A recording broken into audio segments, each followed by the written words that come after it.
Hello viewers, welcome to learners zone. In news में आपका स्वागत है। जैसा कि आप सभी जानते हैं, एट प्रेजेंट रशिया और यूक्रेन में बहुत ज़्यादा टेंशन्स हैं, बहुत ज़्यादा बढ़ गए हैं tensions, and they are heading towards a full fledged war. तो इस चीज़ को ध्यान में रखते हुए और एग्जामिनेशन को नीड्स को ध्यान में रखते हुए हमने रशिया और यूक्रेन का जो कॉन्फ्लिक्ट है उसको पूरी तरह से कवर करना चाहा है। और चूंकि ये कवरेज जो है ये काफी लंबा हो जाएगा, तो ऐसे में हमने क्या किया है कि इस पूरे कवरेज को हमने 5 पार्ट में या 5 भागों में डिवाइड किया है और हर पार्ट एक सेपरेट लेक्चर के तौर पे होगा। तो रशिया और यूक्रेन का जो कॉन्फ्लिक्ट है इसको हमने इन टोटल 5 पार्ट्स कौन कौन से हैं अभी जो हम लोग डील करने वाले हैं, that is calendar of events behind Russia Ukraine conflict, कि कैसे कैसे चीजें या परिस्थितियां आज के दौर तक पहुंची हैं।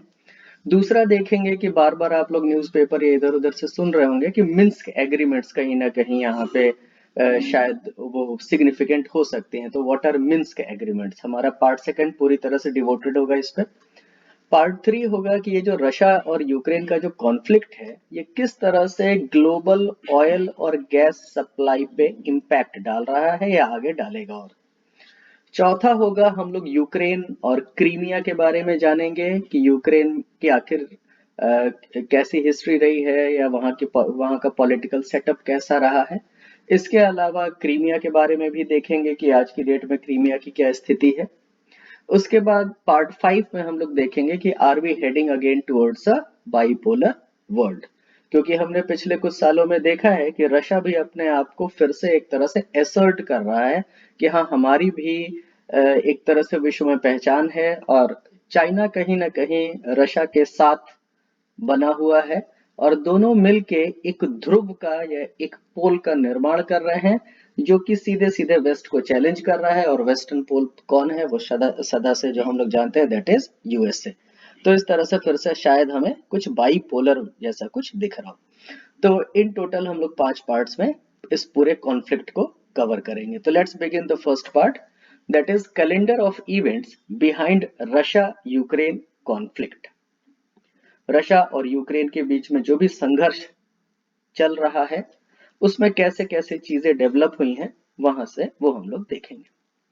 तो देखिएगा, सबसे पहले 1991 से शुरू करते हैं, क्योंकि वहीं से कहीं ना कहीं हम लोग एज सच जो यूक्रेन की बात करते हैं, है ना, यूक्रेन, तो 1991 से 1991 में क्या होता है कि वहां के एक लीडर जिनका नाम था लियोनिड क्रेवशुक, है ना, ये कौन थे, तो leader of Soviet Republic of Ukraine. इन्होंने क्या किया, डिक्लेयर्ड इंडिपेंडेंस फ्रॉम मॉस्को। हमें बहुत अच्छे से पता है, जो लोग नहीं जानते हैं वो भी जानेंगे कि यूएसएसआर जो था उसका 1991 के आसपास में विघटन हुआ था और बहुत सारे यूएसएसआर की टेरिटरीज जो थी उन्होंने अपने आप को इंडिपेंडेंट डिक्लेयर किया था उसी दौर में। तो इसी दौर में 1991 में जो आज की डेट में जो यूक्रेन जिसको हम लोग जान रहे हैं, वहां के एक लीडर हुआ करते थे। उस समय यूएसएसआर के अंदर ये टेरिटरी थी। तो लियोनिड क्रेवशुक ने उस समय मॉस्को से स्वाधीनता का ऐलान किया। उसके बाद यूक्रेन में रेफरेंडम किया गया और उस रेफरेंडम के साथ में ही प्रेसिडेंशियल इलेक्शन भी करवाए गए। और इस प्रेसिडेंशियल इलेक्शन और रेफरेंडम में जो यूक्रेन के जो लोग थे उन्होंने इसमें सहमति दी अपनी कि हाँ भाई, हम यूएसएसआर से स्वतंत्र होना चाहते हैं, we want independence from USSR. और इसके अलावा जो लियोनिड क्रेवशुक थे उन्हीं को ही प्रेसिडेंट इलेक्ट किया गया। तो यहां से हम लोग देख सकते हैं कि ये यूक्रेन की एक तरह से शुरुआत हम लोग यहाँ पे देख सकते हैं। एक चीज यूक्रेन के बारे में अगर हम लोग यहीं पे जान लें तो वो बेहतर होगा कि यूक्रेन में जो पॉलिटिकल ढांचा है वो, उसमें एक रूपता नहीं देखने में आई है, मतलब उसमें यूनिफॉर्मिटी नहीं है। उसमें यूक्रेन में बहुत सारे ऐसे लोग हैं, पॉलिटिकल लीडर्स या आम जनता भी, जो कि कहीं ना कहीं प्रो रशिया है। और उसी तरह से बहुत सारे ऐसे लोग भी हैं जो कि रशिया के अगेंस्ट में हैं या जिनको हम लोग बोलेंगे कि दे आर प्रो नाटो, है ना। वो कहीं ना कहीं उनका एफिलिएशन जो है, उनका झुकाव जो है वो वेस्ट यूरोप और यूएसए के प्रति अधिक दिखाई पड़ता है। तो इस तरह से अगर आप देखें तो यूक्रेन भी एक तरह से पूरी पूरा एक मत नहीं है यूक्रेन, बल्कि वहां पे भी लोगों में विचारधाराएं बटी हुई हैं। और खासकर अगर आप इसमें भी देखिएगा रीजन वाइज, तो यूक्रेन में जो ईस्टर्न यूक्रेन है वो काफी हद तक रशिया के इन्फ्लुएंस में रहता है, और वही जो आगे चल के अभी हम लोग देखेंगे डोनबास रीजन जो है ना, वो काफी हद तक रशियन इन्फ्लुएंस में रहा है। तो आगे देखते हैं 1994 में क्या होता है। लियोनिड कुशुमा, इन्होंने क्रेवशुक को हराया प्रेसिडेंशियल इलेक्शन में, और नतीजा क्या होता है कि 1994 में ये प्रेसिडेंट बनते हैं। कौन? तो लियोनिड कुशुमा। इसके बाद नेक्स्ट देखिएगा, अगला साल हमारे लिए इंपॉर्टेंट हो जाएगा 1999 का। 1999 का, जब कुशुमा जो थे है ना, ही इज री इलेक्टेड इन 1999। लेकिन इसमें खास बात क्या रही? Vote riddled with irregularities. तो अब हम लोग यूक्रेन की दूसरी एक खासियत पे भी गौर करें। एक तो खासियत ये है कि यूक्रेन में एक मत मतलब या एक रूपता नहीं है विचारों में।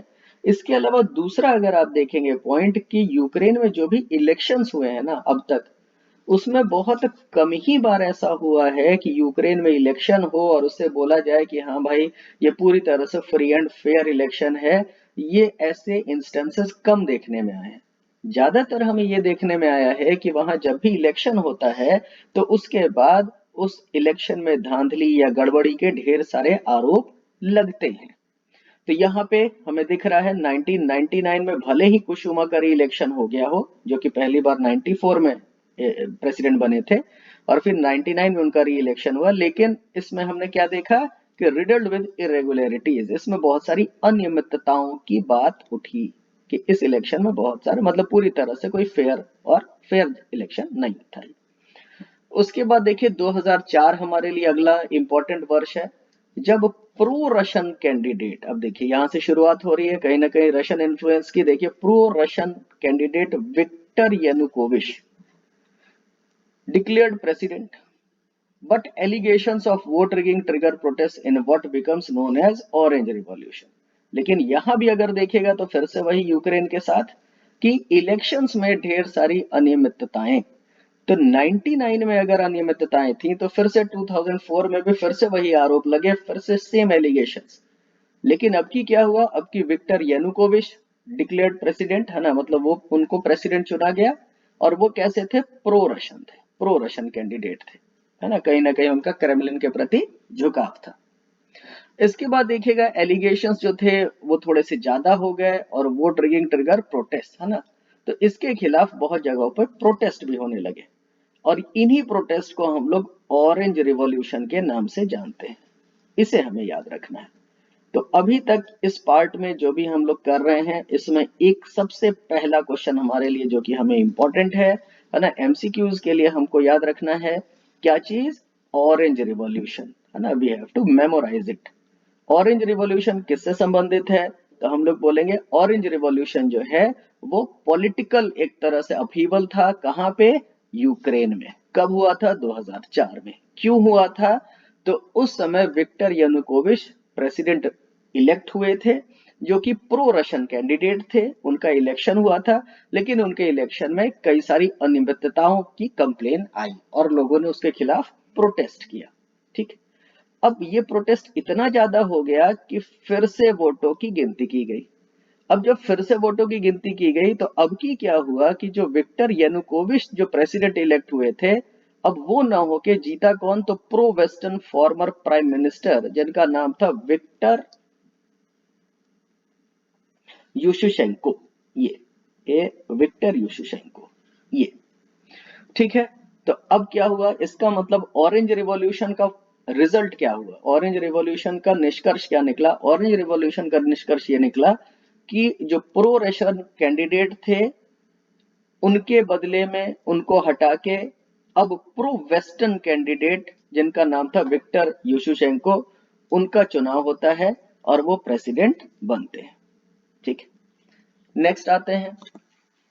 अब देखिएगा 2005 में क्या होता है। 2005 में अगर आप देखें तो यूशुशेंको जो है takes power with promises to lead Ukraine out of the Kremlin's orbit, है ना, towards NATO and the EU. तो अभी हमने देखा था कि यूशुशेंको जो थे, जो कि प्रो वेस्ट थे, तो ऑब्वियस सी बात है कि इनकी पूरी कोशिश क्या रहेगी, इनकी पूरी कोशिश ये रहेगी कि किसी तरह से यूक्रेन में जो रशिया का प्रभुत्व था उसको किस तरह से खत्म किया जाए।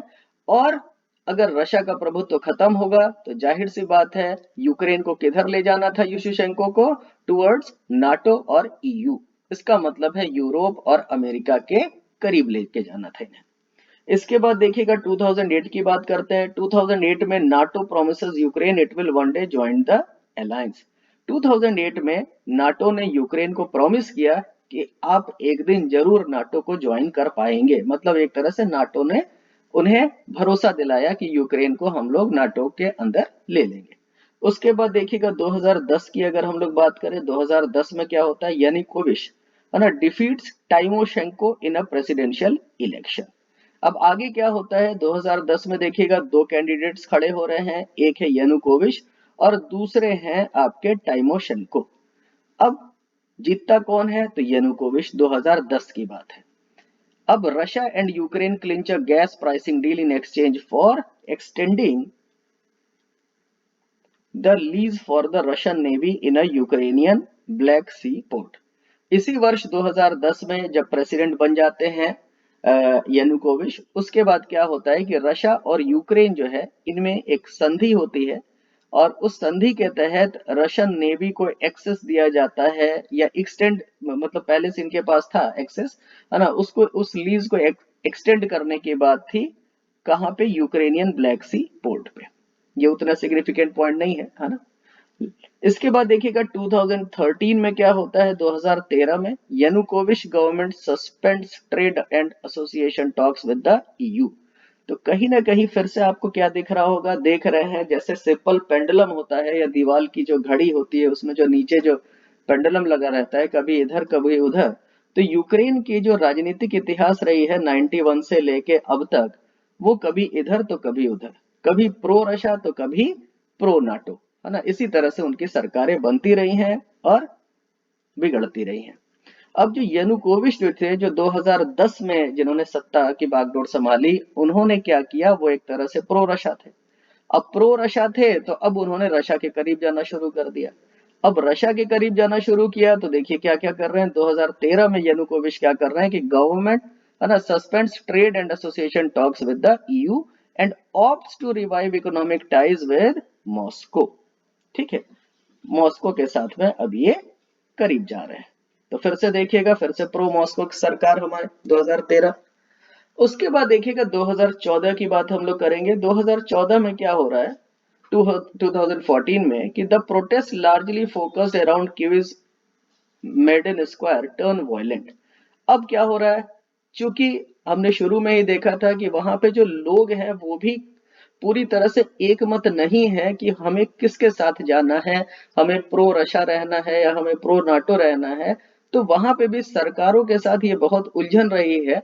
तो अगर मान लीजिए प्रो रशियन गवर्नमेंट बनती है तो जो नाटो के सपोर्टर्स जो लोग हैं वो वहां पे हंगामा शुरू कर देते हैं, और अगर मान लीजिए प्रो नाटो गवर्नमेंट है तो जो रशियन सपोर्टर्स हैं वो कुछ ना कुछ करते रहते हैं। तो ऐसे में क्या हो रहा है कि देखिए प्रोटेस्ट हो रहे हैं कहाँ पे, कीव में, है ना, वहां पे, और वो वायलेंट हो जा रहा है प्रोटेस्ट। ठीक है, क्यों, तो जो प्रेसिडेंट थे वो कैसे थे उस समय, वो प्रो रशियन प्रेसिडेंट थे। अब देखिएगा इसमें, अब इन प्रोटेस्ट में बहुत सारे लोग मर जाते हैं, उनको है ना गोलियां लगती हैं।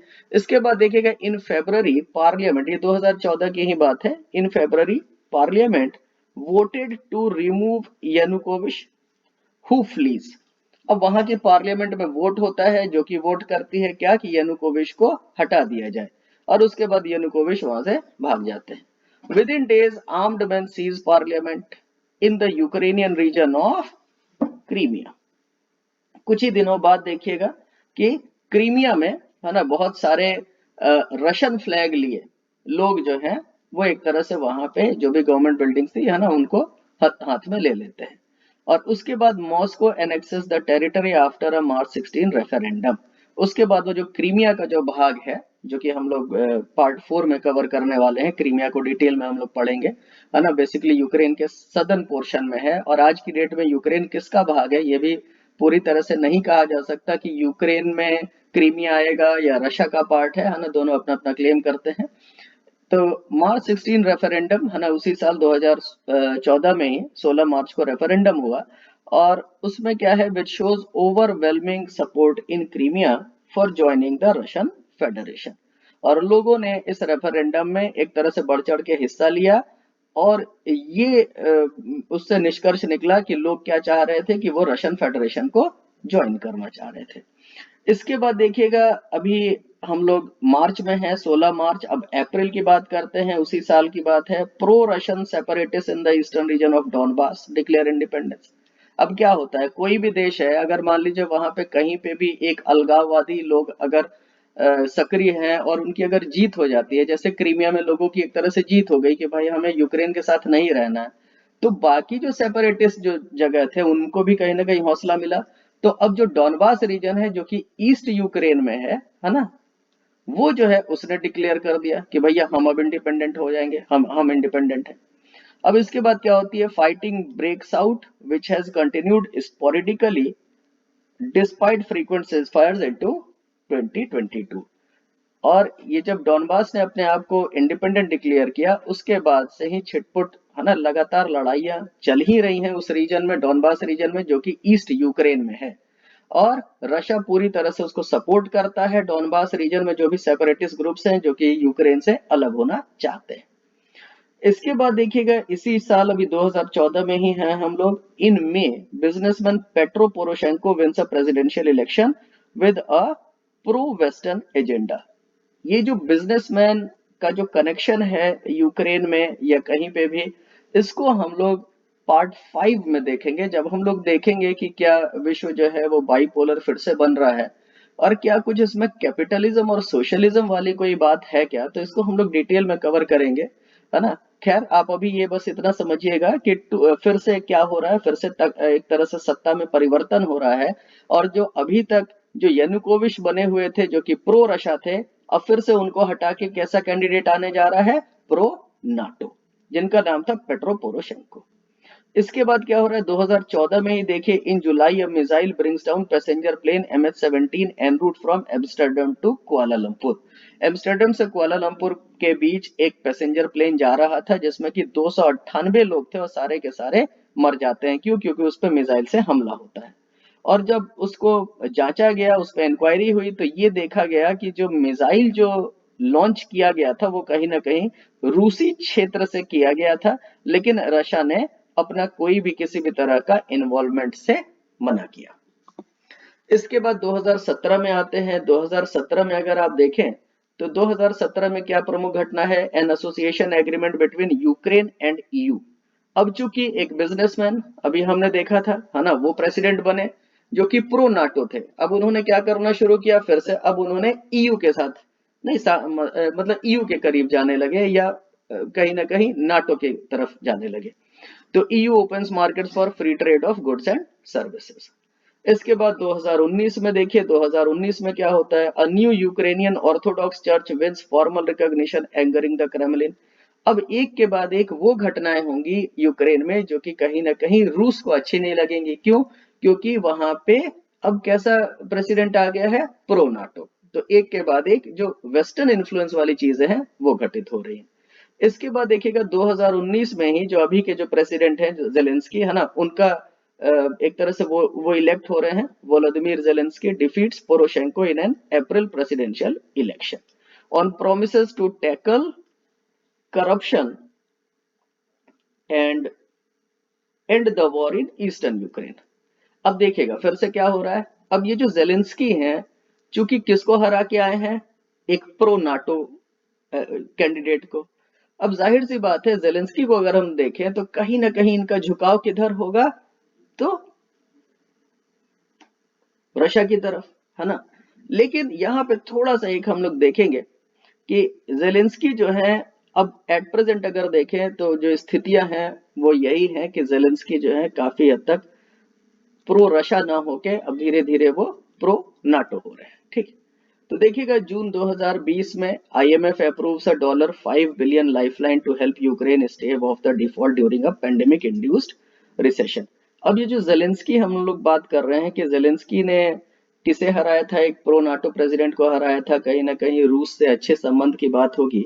लेकिन ये सारी चीजें खटाई में इसलिए पड़ गई क्योंकि बीच में कोविड आ गया, और कोविड आने के बाद सारे देशों की जो अर्थव्यवस्था थी या इकोनॉमी थी जो चरमरा गई। तो ऑब्वियस सी बात है यूक्रेन पे भी बहुत ज्यादा इम्पैक्ट आया, और ऐसे में आईएमएफ वर्ल्ड बैंक इस तरह के जो संस्थान हैं, ये हमें बहुत अच्छे से पता है, कहीं ना कहीं इनमें जो दबदबा है वो वेस्टर्न हेमिस्फीयर का या पश्चिमी गोलार्ध का अधिक है, और पश्चिमी गोलार्ध कहीं ना कहीं नाटो को रिप्रेजेंट करता है। तो ऐसे में हम लोग ये देख रहे हैं कि जो वेस्टर्न हेमिस्फीयर का इन्फ्लुएंस है यूक्रेन में, भले ही जेलेंस्की है लेकिन बढ़ता हुआ दिख रहा है। इसके बाद देखिएगा जनवरी 21 में Zelensky appeals to Biden, now US president, to let Ukraine join NATO. अब जेलेंस्की क्या करते हैं, चूंकि आईएमएफ और उनसे उन्हें हेल्प मिली थी, तो ऐसे में अब जेलेंस्की जो है वो क्या बोल रहे हैं, वो नाटो को एक तरह से रिक्वेस्ट कर रहे हैं कि भाई हमें, है ना, हमें अपना सदस्य बना लें। ये जनवरी 21 की बात है, पिछले साल की। इसके बाद देखिए फरवरी 21 में क्या होता है, Zelensky's government imposes sanctions on Viktor Medvedchuk, है ना, an opposition leader and the Kremlin's most prominent ally in Ukraine. अब जेलेंस्की की सरकार हर वो कदम उठा रही है जिससे कि वो कहीं ना कहीं नाटो के करीब जाए और रशिया से दूर जाए। तो ऐसे में जो यूक्रेन में जो मेन जो अपोजिशन लीडर थे, है ना, उन पे ढेर सारे सैंक्शन लगा दिए गए। इसके बाद देखिए स्प्रिंग सीजन में 21 में ही, पिछले साल की बात है, Russia masses troops near Ukraine's borders in what it says are training exercises. ठीक है, तो पिछले साल स्प्रिंग सीजन में ही रूस ने ढेर सारे अपने सैनिक जो हैं यूक्रेन की सीमा पे तैनात करने शुरू कर दिए थे उसी समय से। उसके बाद देखिए ऑटम 21 में Russia again begins मैसिंग troops near Ukraine. उसके बाद देखें कि कुछ सैनिकों को वहां से उन्होंने हटा लिया था, और उसके बाद फिर ऑटम में ढेर सारे सैनिक रूस ने वहां पे भेजने शुरू कर दिए। इसके बाद देखिए दिसंबर 17 की बात है, Russia presents detail security demands including a legally binding guarantee that NATO will give up any military activity in eastern Europe and Ukraine. तो बेसिकली इस चीज को हम लोग पार्ट 5 में कवर करेंगे कि ये पूरा का पूरा जो दो हेमिस्फीयर की एक तरह से लड़ाई आप बोल सकते हैं, कि एक वेस्टर्न जिसका के रिप्रेजेंटेटिव है हमारा यूएसए, और दूसरा इधर जो हमारा रशिया है, बेसिकली कहीं ना कहीं हमें मूल जड़ जो है वही दिख रहा है कि नाटो का जो एक्सपेंशन हो रहा है ईस्ट यूरोप में, उससे कहीं ना कहीं रूस जो है वो खफा है, और उसे अच्छा नहीं लग रहा है बिल्कुल भी, और वो बिल्कुल भी नहीं चाहता है कि रूस का एकदम पड़ोसी देश जो है वो नाटो ज्वाइन करे। तो इसी संदर्भ में रशिया ने नाटो को एक ये पूरा का पूरा एक दस्तावेज सौंपा कि किसी भी हाल में यूक्रेन को नाटो का सदस्य नहीं बनाया जाना चाहिए। इसके बाद देखेंगे जनवरी 17, अभी पिछले महीने की ही बात है, रशियन फोर्सेस स्टार्ट अराइविंग इन बेलारूस, है ना, यहाँ पे उन्होंने कहा कि भाई हम लोग बेलारूस में हम लोग जॉइंट ड्रिल्स कर रहे हैं या हम लोग एक्सरसाइज कर रहे हैं। इसके बाद जनवरी 26 की बात है, देखिए Washington presents a written response to Russia security demands repeating a commitment to NATO's open door policy,